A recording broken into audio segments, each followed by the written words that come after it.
From the National Newsroom of the Canadian Press, I'm Naira Ahmed. Canada's housing minister says 56 properties have been added to a new public lands bank created for locations suitable to be leased to developers for building affordable housing.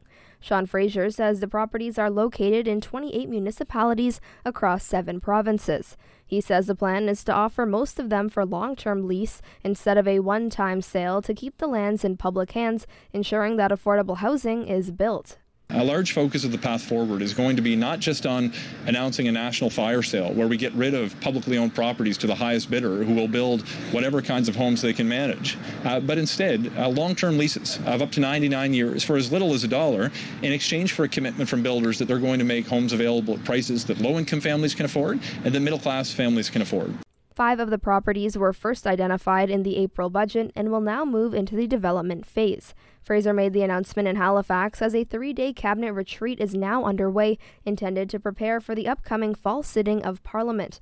The retreat is seen as possibly the last chance for the current government to reset itself with voters before the next federal election. The economic fallout of Canada's rail shutdown is set to come into focus this week as shippers and producers take stock of delays and losses. A work stoppage that began early Thursday at Canadian National Railway and Canadian Pacific Kansas City is slated to end first thing Monday. The Canada Industrial Relations Board ordered the country's 2 major railways and their workers to resume operations after the stoppage halted freight shipments and snarled some commutes. But the full cost of the shutdown remains unclear, even as credit rating agency Moody's warned it could cost the economy $341 million per day, with agriculture, forestry, and manufacturing among the hardest hit sectors. Brenda Molina Navidad, The Canadian Press. Saskatchewan farmers say skyrocketing land prices have made it difficult for young producers to expand. Farm Credit Canada's Farmland Values Report says prices in Saskatchewan grew by more than 15% last year. A hectare in the province can sell for $6,000 to more than $16,000. Lee Anderson, an economist with FCC, says higher prices are due to strong crop revenues and tight supplies. He says young producers struggle to expand because they don't have many assets. Rob Westgate, The Canadian Press. And Parks Canada says that parts of Jasper National Park received over 30 millimeters of rain on Friday night, decreasing fire activity. But it warns the rain could make slopes and burnt trees unstable, noting gusty or shifting winds could cause fire-weakened trees with loose roots to fall. The wildfire in the park and town site is still considered being held after forcing evacuations last month. This is the Canadian Press.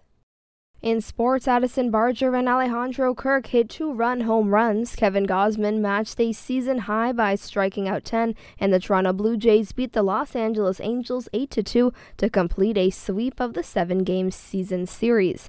The Jays won for the 11th time in 13 meetings with LA.